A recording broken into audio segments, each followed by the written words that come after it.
Estamos de vuelta y ahora vamos a conversar con Jorge Leandro Colaya, un invitado de esta casa en más de una oportunidad, esta vez para hablar sobre López, el hombre que desapareció dos veces, un documental que está haciendo su paso por salas en este momento. Primero que nada, bueno, bienvenido, ¿cómo estás? ¿Y cómo han estado con este estreno? ¿Qué tal? ¿Cómo están? Buenas tardes. Bien, la verdad que la película está funcionando bastante bien. Estamos en la segunda semana en Buenos Aires, en el Cine Gaumont. En este contexto de poco público en las salas, la verdad es que no es poco. Y está pasando algo bastante fuerte con la película, mucha emoción, muchos comentarios a la salida de las funciones. Estamos acompañando algunas de las proyecciones junto a Rubén López, el hijo de Jorge Julio López, con el equipo que realizó la película, así que estamos entusiasmados en este arranque del camino de la película en las salas y encontrando a su público, ¿no? Esta es una película, justamente como mencionaba ahí también su director, justamente, es una película sobre Jorge Julio López, específicamente con muchísimo material de archivo relacionado al juicio inmediatamente previo a lo que es su segunda desaparición. Un poco lo primero que quería consultar es sobre que aparezca esta película en este momento. Y me refiero también un poco a hacer esta película de pronto, tanto tiempo después, como una figura que es muy nombrada, sí, pero van pasando las generaciones y van Claro. pasando los años y hay como un riesgo de que esta historia quede un poco demasiado atrás, ¿no? ¿Cómo lo ven ustedes esto? Sí, la verdad es que son 19 años, justamente la película se estrenó en La Plata la semana en que se cumplían 19 años de la segunda desaparición de Jorge Julio López. Son muchos años y es muy paradigmático el caso de López, ¿no? Esta figura de la única persona que desaparece en dictadura, luego es legalizado, liberado y muchos años después, cuando Argentina vivía otro momento en cuanto a otra mirada sobre lo que fue el proceso, la dictadura cívico-militar, con la reapertura de los juicios, con la caída de las leyes de punto de vida y de punto final y Sí. obediencia de vida, las leyes de impunidad. En ese contexto de otra mirada sobre aquella época, viene el terremoto de la segunda desaparición de Jorge Julio López, ¿no? Entonces nos parecía que actualmente, desde el presente, la película se ancla en el presente y va hacia esos dos tiempos del pasado. Nos parecía que era interesante contar esta película en este momento, particularmente en donde empieza a haber como muchas voces que son negacionistas de lo que fue la dictadura, voces que hasta llegan a reivindicar el accionar de la dictadura. Entonces nos parecía que estaba bueno que la película hoy, en este contexto, cuando empezamos a pensar en el proyecto no estábamos en este contexto. La verdad es que estrenar y terminar la película en este contexto con la vicepresidenta en la agenda de Checolás, que es una de las piezas fundamentales en esta segunda investigación de esta segunda desaparición de López, nos parece que está bueno que más que nada las generaciones jóvenes tomen un poco de conciencia y sepan de qué hablamos cuando hablamos de López, ¿no? Y quería preguntarte, porque realmente los testimonios y el archivo son dos patas, creo, fundamentales de la película. Me gustaría hacer un poco de zoom en cuanto a lo que fue el acceso y el manejo del archivo, porque no solamente vemos testimonios, por ejemplo, que quizás tuvieron mayor difusión en medios como del juicio Ujú. de López, sino también, por ejemplo, cómo eran las reconstrucciones y cómo él iba narrando, que bueno, con esa memoria prodigiosa que tenía. ¿Cómo fue, no? Encontrarse con todo ese material y compaginarlo para ponerlo en el documental. Sí, la verdad que la película, como que sabíamos al hacer la película que teníamos mucha información, un caudal de archivos de posibles entrevistados muy amplio y nos parecía por un lado que la película tenía que contarse y estar ordenada en estos distintos elementos, por un lado para las generaciones nuevas y nos parecía que también tenía que aportar como un material particular o novedoso para aquellas generaciones que sí recuerdan el caso López, que sí siguieron las noticias, que tal vez marcharon por López pidiendo justicia.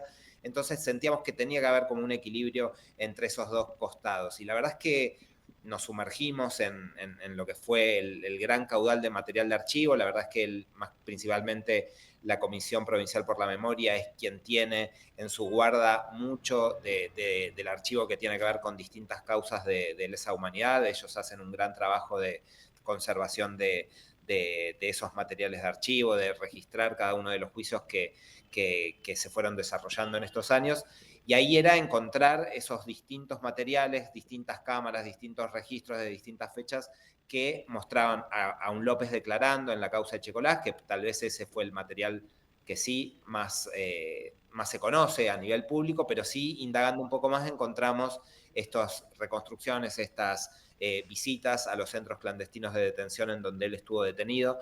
Y él, por su mirada, por ser albañil, por ser del barrio, conocía mucho estos lugares y encontraba ciertas cuestiones que quedaban después en la causa y que iban a terminar condenando, por ejemplo, a Checolás.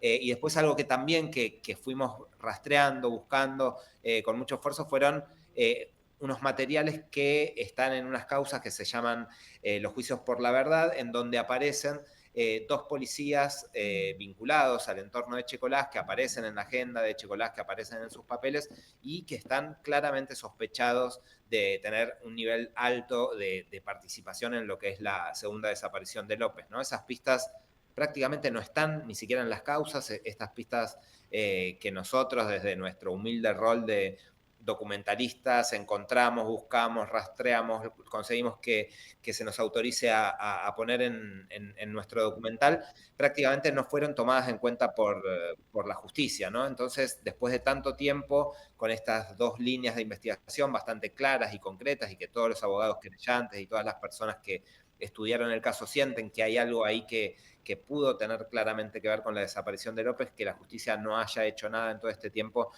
nos llena de bronca y de indignación, ¿no?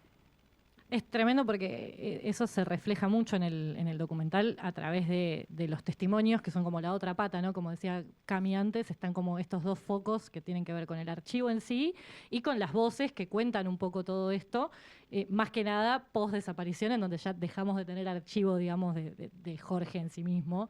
Y yo te quería preguntar por esa otra pata, justamente que realmente los testimonios que consiguieron abarcan un montón de cosas, desde jueces involucrados, abogados creyentes, hasta miembros del poder político de ese momento. Y quería preguntarte cómo fue llegar a todas esas personas y cómo fue manejar también esas entrevistas para poder reconstruir todo esto. Sí, fue un gran trabajo principalmente de Felipe Celesia, que es escritor, es periodista, es el productor periodístico del documental, y él hizo un gran trabajo de ir uno a uno consiguiendo la participación de todos aquellos que fueron protagonistas y testigos de aquel momento. Obviamente iniciamos la búsqueda por Rubén López, por la familia de Jorge Julio López, y a partir de ahí, cuando tuvimos el acceso a él y a la familia, empezamos a ver, bueno, quién fue el juez de la causa Echecolás, Carlos Rosansky, pudimos entrevistarlo. ¿Quién era el gobernador de la provincia de Buenos Aires? Felipe Solá también está en la película, las abogadas querellantes de López que vivieron muy cerca a él lo que fue la causa de Checolás y vivieron con mucho dolor lo que fue el proceso de la segunda desaparición, como Guadalupe Godoy y Miriam Breckman. Los fiscales actuales, que también fue una negociación muy larga y muy ardua para que los fiscales actuales de la segunda desaparición de López, que en general no hablan con los medios, accedieran a dar su mirada y su mirada anclada en el presente de lo que sucede con la causa hoy, y sentimos que estaban cubiertas un poco todas las aristas que necesitábamos, ¿no? La cuestión política, la cuestión judicial, la cuestión familiar. Hay varios biógrafos, escritores que también trabajaron con la figura de López y que también están en la película. Así que sí, que estamos muy conformes con el relato que se pudo armar, ¿no? La película, como ustedes dicen, es muy simple, sintética, que con estos elementos intenta contar esta historia y me parece que lo conseguimos. Hay algo que me intriga mucho, que es, bueno, este es un caso como de un nivel de impunidad muy manifiesta, ¿no? Y hay algo que me interesa, que es que los documentales como este pueden funcionar como una pieza muy elocuente a la hora de dejar plantadas esas ideas de, bueno, esto es evidente y acá hay algo que se tiene que buscar o que se tiene que investigar.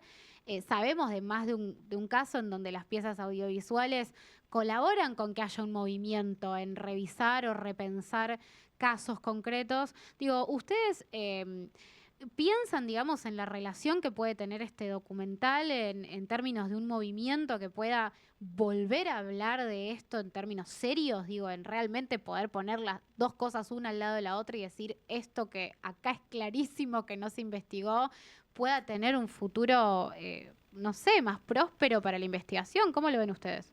Sí, ojalá que suceda algo así. Lo que decíamos el día del estreno del documental es que ojalá esta película quede vieja pronto y que haya que hacer otra película que cuente la resolución del caso, ¿no? Es lo que más deseamos al haber estado tanto tiempo en contacto con Rubén López, con su familia, sabiendo lo que fue el sufrimiento de estos 19 años de búsqueda, allanamientos, ir a los juzgados, ir a pelear con los fiscales y no conseguir nada. La verdad es que estaría buenísimo que algo así suceda.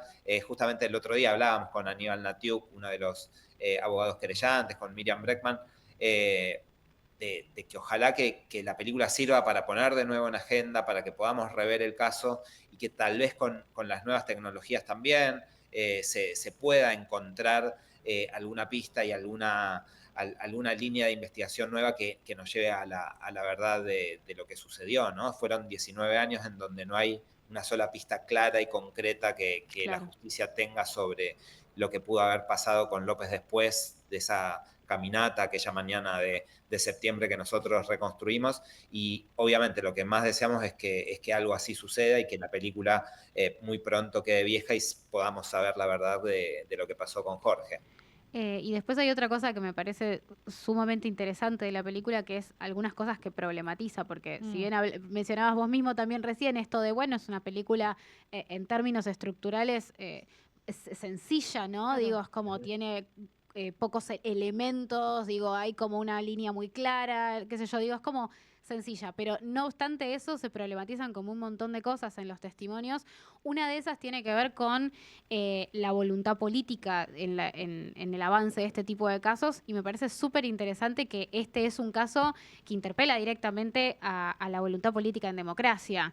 Y eso es muy loco porque en este momento es un momento que justamente quizás está más blanqueada esta intención de decir no, no nos interesan estos casos o Sí. digo, pero en otros momentos estuvo quizás mejor establecido las condiciones para que eso pudiera prosperar y no prosperó.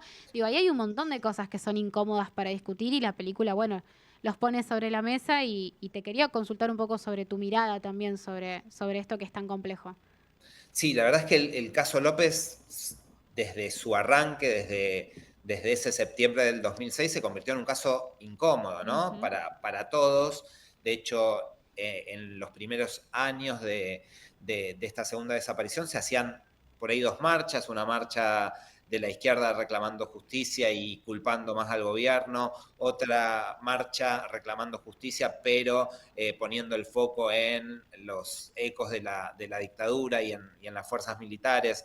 La familia no iba a ninguna de esas dos marchas porque tampoco empatizaba con ninguna de las dos posiciones políticas. Entonces, claramente es un caso muy complicado, incómodo, esto que decía en pleno momento de revisión de lo que había sucedido en la dictadura, con una nueva mirada sobre aquel proceso y de poner en agenda realmente el tema, de abrir los juicios, aparece este sacudón que representó el caso López y claramente es incómodo, ¿no? De hecho, varios de los testimonios apuntan en esa línea, es la mirada que tenemos nosotros de como que también mucha gente nos decía, uy, ¿por qué contar este caso? Uy, ¿por qué estrenar este caso, este documental en este contexto político? Y nos parece que, bueno, que sí, que el documental ocupa un poco ese rol de molestar, de incomodar. Nosotros desde nuestros primeros documentales hace ya muchos años hemos recibido como sugerencias y llamados y cuestiones, así que no sería la primera vez.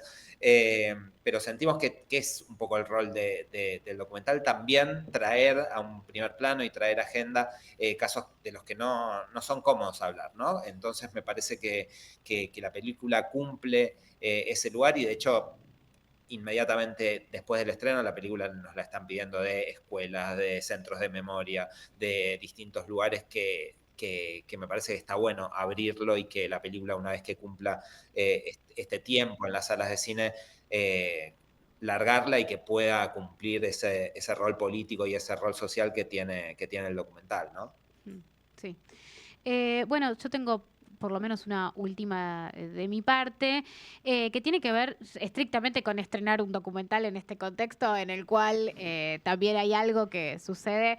Yo vengo pensando en esto desde hace un tiempito, que es, hace un tiempo le pude hacer una entrevista a Pirovano, a Carlos Pirovano, y renegaba mucho de los documentales en términos de qué hacen los documentales ocupando lugares en las salas de cine o qué hacen los documentales con líneas de crédito XXX, ¿no? Como, Son películas. exacto, pero, Claro, básicamente, ¿no? Pero bueno. pero para mí hay algo más, que es que no solamente son películas, sino que son películas que te ponen en la cara algunas cosas que quizás no les interesa discutir y no les Claro, interesa literal debatir. lo que se decía recién al respecto de nada, poner situaciones que son incómodas y que no son fáciles de resolver también, ¿no? Exactamente. Y digo, para mí, este documental, y en otro momento, hace poquito miraba Presente Continuo, que es esta película que hoy dialoga muchísimo con la situación en términos de lo que sucede en discapacidad, y vos ves lo que está pasando en discapacidad y Sí. decís, claro, ¿cómo no les va a molestar que existan los documentales que vienen a hablar de cosas como estas? En un contexto en el cual queremos limarlo de la opinión pública y que nadie hable de esto, ¿no? Digo, ¿cómo te sentís vos como realizador en esta circunstancia? Por un lado, pudiendo estrenar, pero por otro lado, en una circunstancia totalmente hostil para estrenar un documental. Sí, tal cual, me acuerdo de esa entrevista con Pirovano. Y la verdad es que sí, que es un tiempo muy complejo para los que hacemos cine, para los que hacemos cine documental. De hecho, esta película tuvo muchos vaivenes dentro del Instituto de Cine. La película había sido aprobada en el final de la gestión anterior. La película fue dada de baja en esta gestión a partir de que en un momento, en una página del expediente, había un link de inicio de rodaje que había sido entregado un día tarde, entonces por esa tardanza se nos daba de baja todo el proyecto, ya con el rodaje hecho, con altas en SICA, con contratación del personal que tiene que hacer un documental. Así que después también no voy a entrar en detalles porque es aburrido para la gente que escucha, pero logramos recuperar el proyecto, charlas, reuniones, cartas, meses de espera y de incertidumbre y de no saber si esta película se iba a poder terminar. Y no solo eso, más allá de su financiación, hacer una película a través del Inca también te garantiza ciertas pantallas que es como cerrar el ciclo también, ¿no? Y la verdad es que sí, que es un momento de mucho...